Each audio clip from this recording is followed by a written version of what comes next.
In 1933, an Ethiopian rabbi taught Neville Goddard something that neuroscience would only confirm 80 years later. You're not trapped in who you are. You're trapped in where you place your attention. In December 2025, Cornell neuroscientists photographed over 500,000 brain connections reorganizing themselves. The pattern was disturbing. The brain rewires exactly where attention is focused. Ignore a region and it freezes. Feed it and it transforms. The loops that keep you repeating the same fears, the same story about who you are, they weaken by 15% when you stop feeding them. The old identity dies in the neural circuits. The new one is born in fluorescent green. Abdullah knew this without a microscope. Goddard taught it for decades. Science arrived at the same map by a different path. The uncomfortable question is simple. How many years did you lose feeding the wrong identity?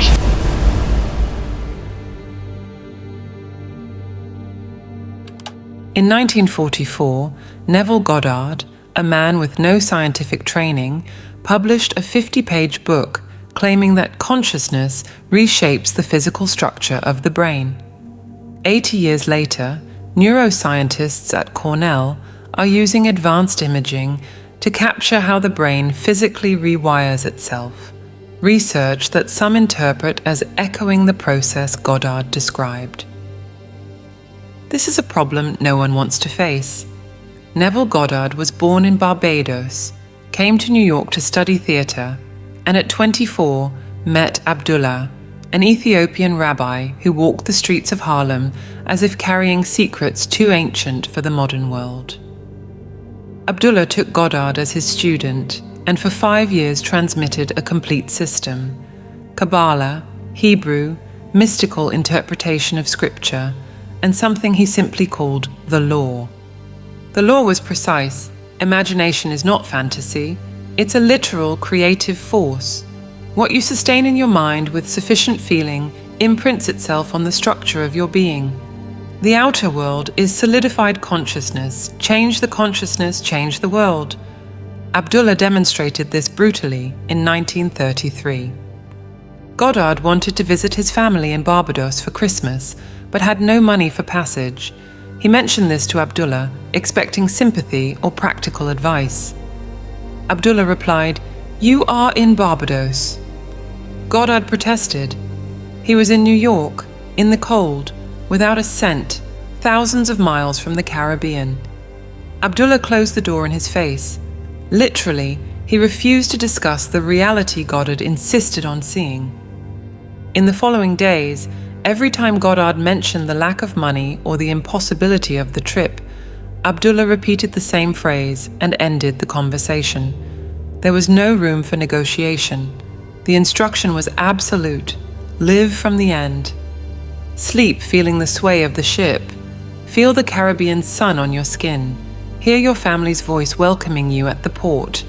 Inhabit Barbados internally, with all your senses, with all your emotion, until Barbados becomes inevitable externally.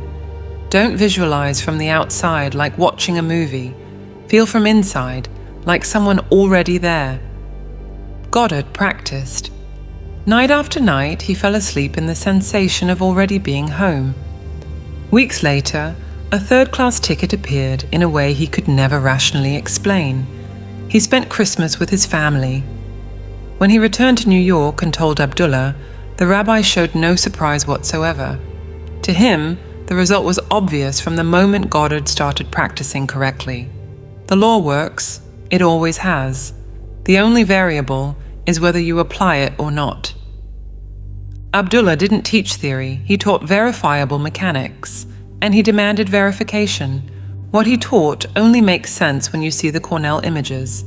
In December 2025, Alex Kwan and his team did something no one had accomplished before. They took the rabies virus, lethal, efficient, capable of crossing synapses like no other biological tool, and transformed it into fluorescent ink. Every neuron the virus touched glowed green. Every connection became visible. For the first time in history, you could see the brain rewiring while the process happened. What they saw disturbed them. The brain doesn't rewire randomly. It rewires where attention is focused. Neurons active during the experience form new bridges. Silent neurons remain absolutely untouched. It's as if the brain asks, "Where are you looking?" and then builds roads only in that direction. Quan expected localized changes, one region, maybe two. He found the entire brain reorganizing in response to a single principle: attention direct structure. 500,000 connections obeying the same law. Abdullah told this to Goddard in 1933, word for word. "You are in Barbados" meant your attention creates your neural architecture. Stop feeding the reality you don't want. Feed only the one you want. The brain, and eventually the world, will follow. Contemplatives call this direct gnosis, knowledge that doesn't come from external instruments. You don't read about how the mind works. You see the mind working, from inside, from the perspective of someone operating the mechanism, not someone photographing from outside. Abdullah saw. He transmitted to Goddard through relentless instruction and practical demonstration. Goddard absorbed, tested, verified in his own experience, and spent the rest of his life describing what he learned with precision we can only now confirm. Cornell science confirms the map Abdullah transmitted. Microscopes and contemplation arrived at the same territory by completely different paths. Quan used viruses and fluorescence. Abdullah used disciplined attention and absolute refusal to feed the unwanted reality. Both produced the same map. The difference is that Abdullah got there first, without any instrument beyond his own trained consciousness. If this doesn't bother you, you still haven't understood what it means. Goddard's central technique can be summed up in one sentence. Assume the feeling of the wish being fulfilled. Don't visualize what you want. Don't repeat affirmations. Don't send energy to the universe. Feel how you would feel if you already had what you desire. Inhabit that emotional state as if it were your permanent residence. Sleep in it. Wake up in it. Let it become more familiar than your current situation. Goddard was specific about the mechanism. The subconscious doesn't distinguish between lived experience and experience imagined with sufficient intensity. If you can sustain the feeling of having already accomplished something, the subconscious accepts it as fact and begins reorganizing your perception and behavior accordingly. You don't attract what you desire. You become the person who naturally has what you desire. The Cornell study photographed exactly this process happening at the cellular level. When Quan analyzed the 500,000 connections mapped by the fluorescent virus, a pattern emerged. Cortico-cortical connections, the loops connecting different areas of the cortex to each other, were weakened by 15%. Connections between cortex and subcortical regions, the bridges linking thought to perception and action, strengthened by 10%. Translation: the brain reduced internal chatter and increased contact with the world. The areas that weakened are precisely those sustaining rumination. That voice repeating your failures. That loop reliving the humiliation from 10 years ago. That circuit imagines future catastrophes while you try to sleep. Fear, anxiety, traumatic memory, obsessive self-criticism. The study showed that these connections lose structural strength. Quan said something revealing in an interview. Rumination is one of the main points for depression, where people have this unhealthy focus and they keep dwelling on the same negative thoughts. By reducing some of these feedback loops, our findings are consistent with the interpretation that psilocybin may rewire the brain to break, or at least weaken, that cycle. He was describing neuroscience. He was also describing what Goddard called dying to the old identity. The old identity, in Goddard's language, is the identity built by repetition. It's who you think you are based on what happened. It's the narrative you tell about yourself, usually a narrative of limitation. I am this way because that happened. I can't because it's always been like this. I'll never have because I never had. This narrative lives in the cortico-cortical loops. It's the brain's conversation with itself. Memory feeding interpretation, feeding expectation, feeding memory. A closed circuit that self-reinforces. Dying to the old identity means interrupting this circuit. The areas that strengthened in the study are equally revealing. Vision, touch, movement, spatial orientation. Everything related to direct perception and action in the world. The brain rewired for more contact with what's happening now and less contact with what happened before or might happen later. This is exactly what Goddard's technique produces. When you assume the feeling of the wish fulfilled, you exit the narrative about your life and enter the sensory experience of a different life.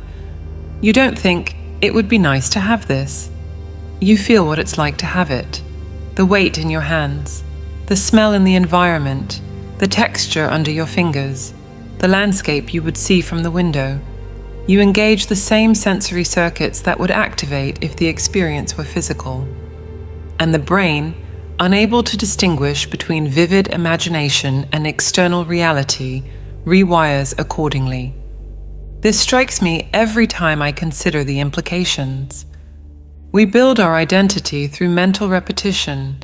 We repeat the same stories about who we are, what we can do, and what we deserve. Each repetition strengthens the circuit. Each strengthening makes the next repetition easier. Before long, identity seems solid as stone, but it's just an activation pattern that became habitual. The Cornell study shows this pattern can be dismantled, 15% weakening in ruminative loops, 10% strengthening in sensory connections. The brain literally unlearns the old identity while learning the new one. The researchers used psilocybin as a catalyst. Goddard used the state between waking and sleep. Different tools for the same process. The death of the old identity, the birth of the new. But here's the detail the neuroscientists didn't notice. They see the process as something happening to the brain. Goddard saw it as something consciousness does deliberately. The difference is crucial. In the scientific model, you're passive, the brain rewires, and you experience the results. In Goddard's model, you're active. You choose which identity to feed and which to let die of starvation. Choosing where to place attention is choosing who you're becoming. The loops you feed grow stronger. The loops you ignore atrophy. The brain is plastic, malleable, and constantly rebuilding in response to what you do with your consciousness. The 500,000 fluorescent connections demonstrate this. How many times did you repeat the same limiting story about yourself today? And how many times did you cultivate the feeling of already being who you wish to be? The ratio between these two activities determines the direction of your neural rewiring. The most revealing moment in the Cornell study wasn't in the 500,000 connections that changed. It was in the region that didn't change.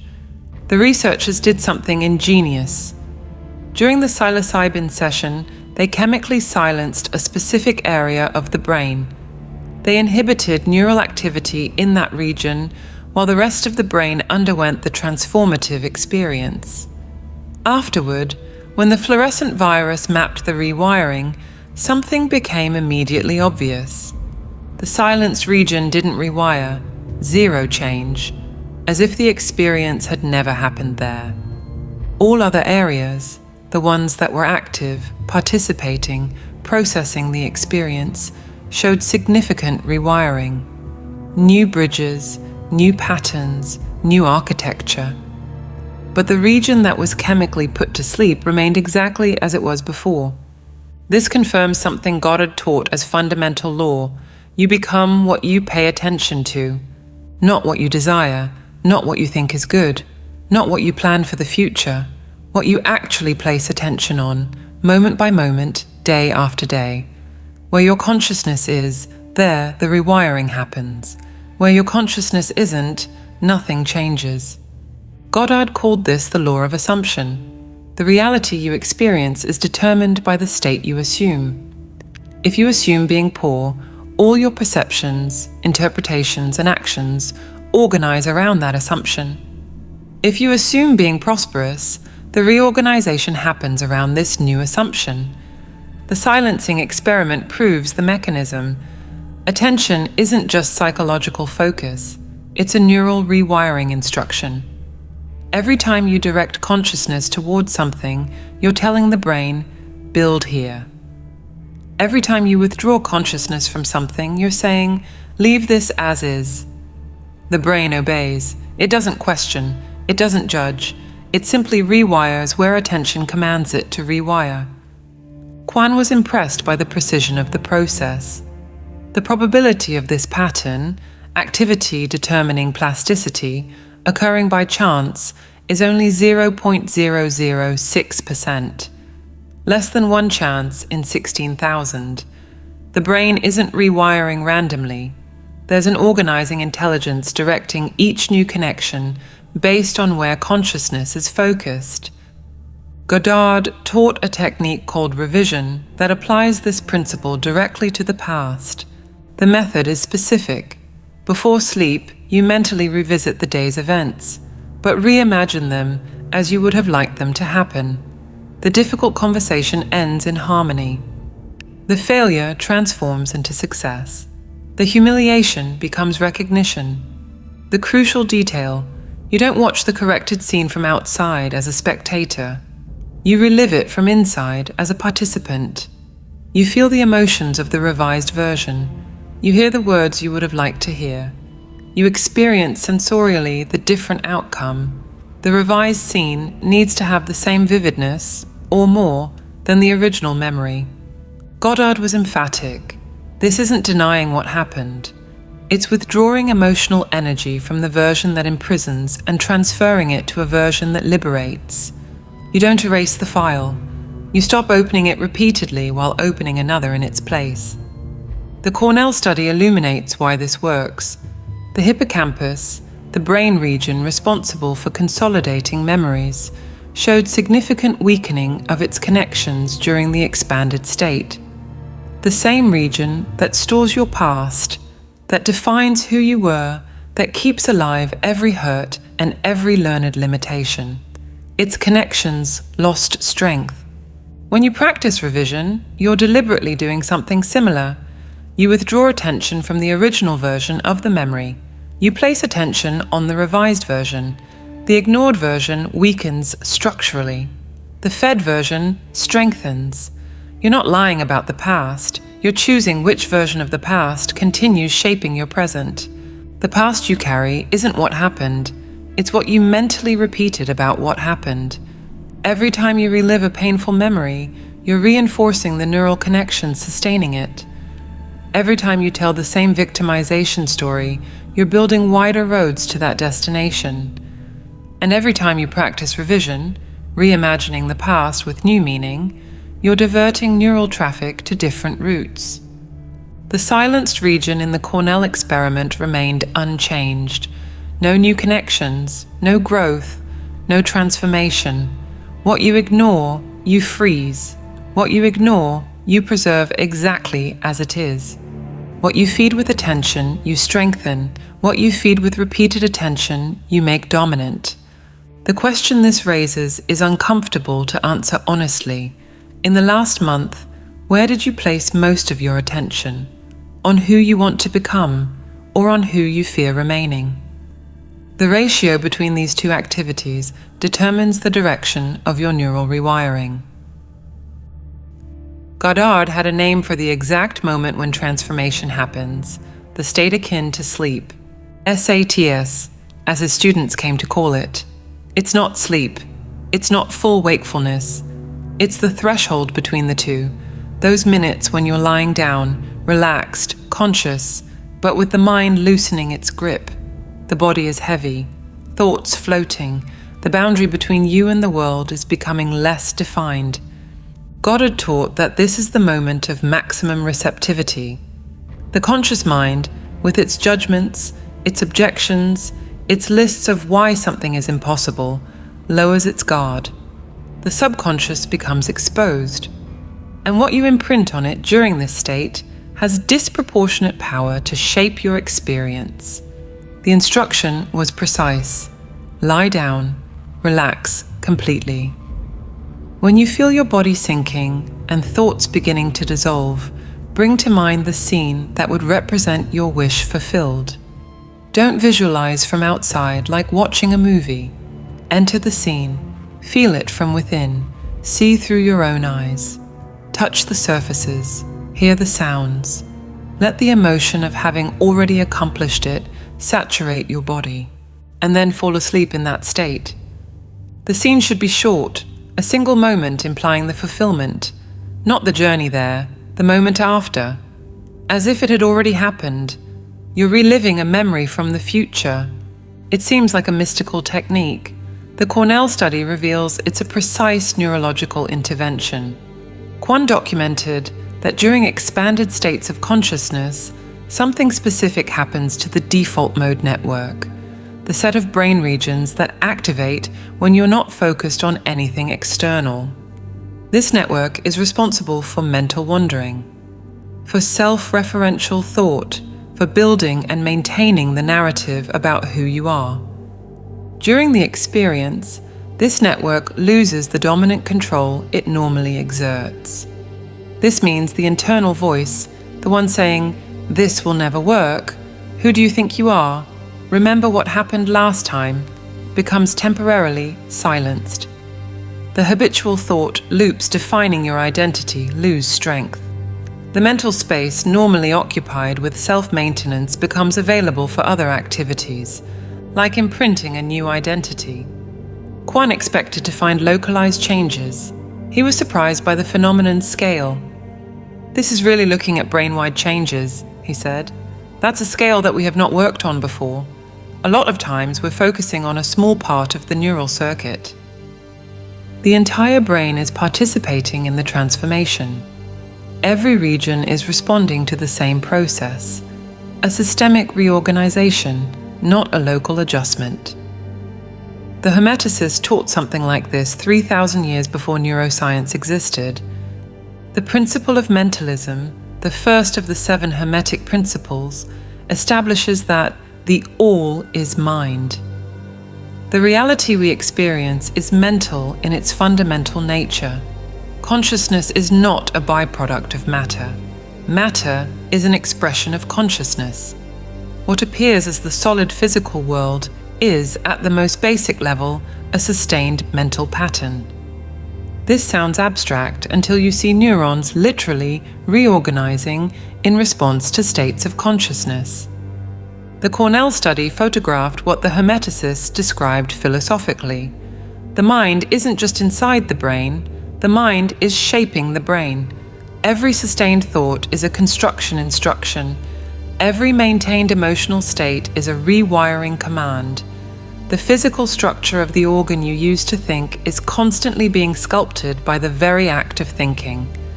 Consciousness precedes structure, not the other way around. Goddard understood this through direct experience. Abdullah transmitted this knowledge through oral tradition, reaching back to lost sources. The Hermeticists codified it in principles that survived millennia. And now, Cornell researchers photograph the same process happening in real time. Without realizing, they're confirming ancient wisdom with modern equipment. SATS works because it exploits a moment of neural vulnerability. When the default mode network relaxes its control, when the habitual self-narrative stops repeating, when the brain enters a state of high plasticity, that's when new impressions have maximum staying power. It's not magic, it's timing. You're not doing something supernatural when you practice SATS.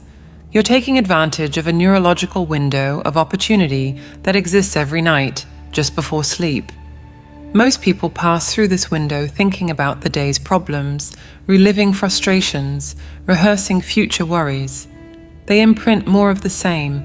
Goddard taught using this window deliberately, choosing what to imprint, selecting the scene representing who you want to become, saturating yourself with the feeling of already being that person, and letting the brain do the rest. The window exists. The plasticity is real. The question is only what you're imprinting when you pass through it. The portal between worlds, what you are and what you can become, opens every night. Most people don't even notice they're passing through it. They cross unconscious, carrying the same baggage as always to the same destination as always. Knowing the portal exists changes everything. You can choose what to take to the other side. There's a pattern in the fluorescent images that deserves special attention. Neurons projecting from the cortex to the body, those responsible for transforming intention into movement, thought into action, became stronger. Their connections gained density. The pathways leading from mind to world widened. Neurons projecting from cortex back to cortex itself, those responsible for creating thought loops, internal chatter, rumination, became weaker. Their connections lost strength. The pathways keeping the mind circulating within itself narrowed. Action strengthened, rumination weakened. Kwan commented on the therapeutic implications. That opens up many possibilities for therapeutics, how you maybe avoid some of the plasticity that's negative and then enhance specifically those that are positive. He was speaking in clinical terms. He was also describing a process that alchemists and mystics have documented for centuries. The alchemical tradition speaks of solve coagula, dissolve and rebuild, destroy the old form so a new one can emerge. Lead must stop being lead before it can become gold. Death is the condition for rebirth. The Cornell images show solve et coagula happening in neurons. Cortico-cortical connections are dissolving. Cortico-subcortical connections are solidifying. The old pattern is losing substance, while the new pattern gains matter. The fluorescent green marks exactly where dissolution happens and where reconstruction emerges. Goddard used biblical language for the same process. You cannot serve two masters. You can't sustain the old identity and build the new at the same time. Attention given to one is attention withdrawn from the other. Every moment you spend reinforcing who you were is a moment not spent building who you want to become. The two masters compete for the same resource, your consciousness. Withdrawing attention from one state and placing it on another is dying to one and living for the other. These are Goddard's words, decades before technology existed to visualize the process. He described death and rebirth as an attention reallocation operation. The Cornell study shows this reallocation has literal structural consequences. The cortico-cortical loops are the old identity in neuroscientific language. They're the circuits keeping you trapped in repetitive patterns. The same worry is spinning. The same resentment is simmering. The same limitation is confirming itself. These loops consume neural energy, keeping alive a version of you that perhaps should have died long ago. The 15% weakening in these connections is the death of the old identity photographed in fluorescence. The strengthened sensory motor connections are the new identity emerging. They're the circuits connecting you to the present world, direct perception, action in the moment, contact with reality instead of conversation about reality. These circuits gain strength while ruminative loops lose, as if the brain were choosing where to invest limited resources. The 10% strengthening in these connections is the birth of the new identity captured in the image. The precision of the parallel is striking. Goddard didn't have neuroscientific vocabulary. He used biblical terms and spiritual metaphors because those were the tools available in his time. When you translate dying to the old identity into neural connectivity language, you arrive exactly at what the images show. When you translate being born as a new identity into synaptic rewiring patterns, you see exactly what the fluorescent virus mapped. Two languages describing the same phenomenon. The alchemists spoke of transforming lead into gold. They spoke of transforming heavy, dense, limited consciousness into elevated, luminous, expanded consciousness. The laboratory was internal. The elements were mental states. The furnace was sustained attention. We now have photographs of the furnace working. The process is profound. It touches the fundamental structure of what it means to be a person. You're not a fixed entity observing a fixed world. You're a pattern in constant reconstruction, and the reconstruction tool is your own directed consciousness.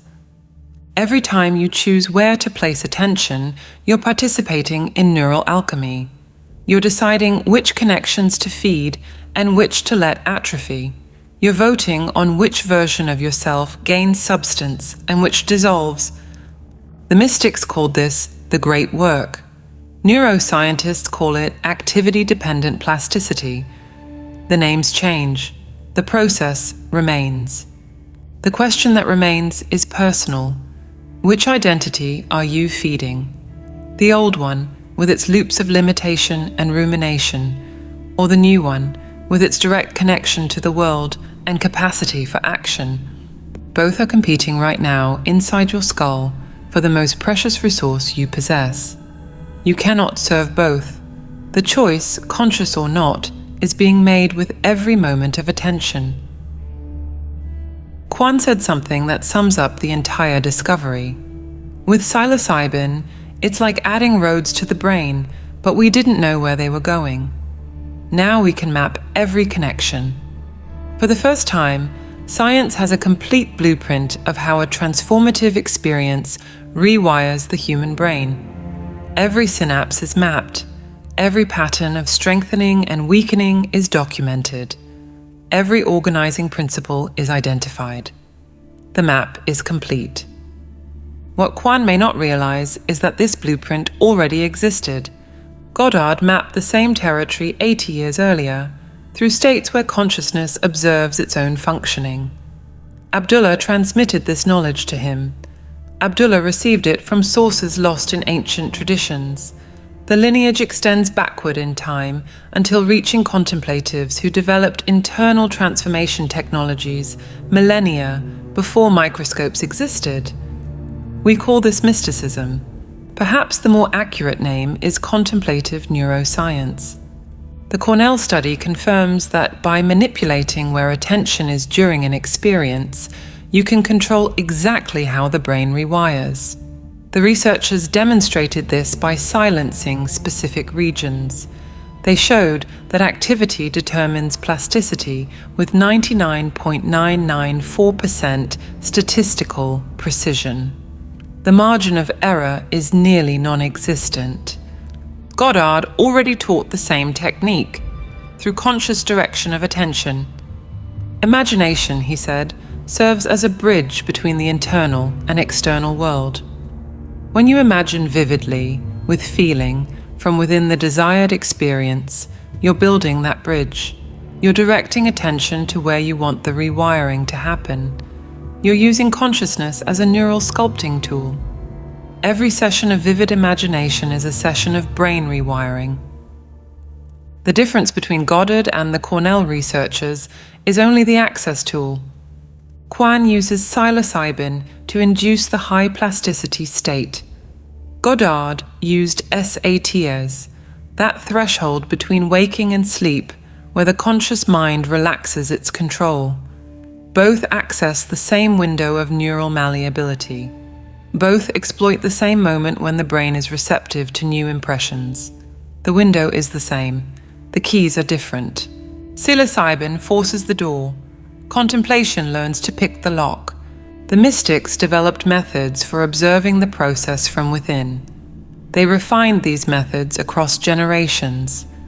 They codified what they learned in symbolic languages that we can now translate into neuroscience. The knowledge was preserved, waiting for science to develop eyes to see it. When Goddard says, "Assume the feeling of the wish fulfilled," he's saying, direct sustained attention to the neural pattern you want to strengthen. When he says, "Die to the old identity," he's saying, withdraw attention from the cortico-cortical loops maintaining your old pattern. When he says, "Live from the end," He's saying, repeatedly activate the sensory motor circuits associated with the desired outcome. Direct translation, same process, different languages. The implication is immediate. You have access to the same transformation technology Goddard used. The portal exists within you, available every night in the moment before sleep. Available at any moment, you can relax deeply and direct attention with clarity. The technology has always been available. What most people lack is systematic practice, the repetition that transforms latent capacity into functional skill. Entering deep states of consciousness is a skill that develops with repetition. The first dive is shallow. The 10th goes deeper. The 100th access layers that seemed impossible at the beginning.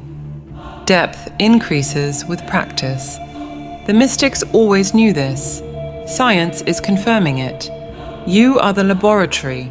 Your consciousness is the instrument. Directed attention is the procedure. And the results?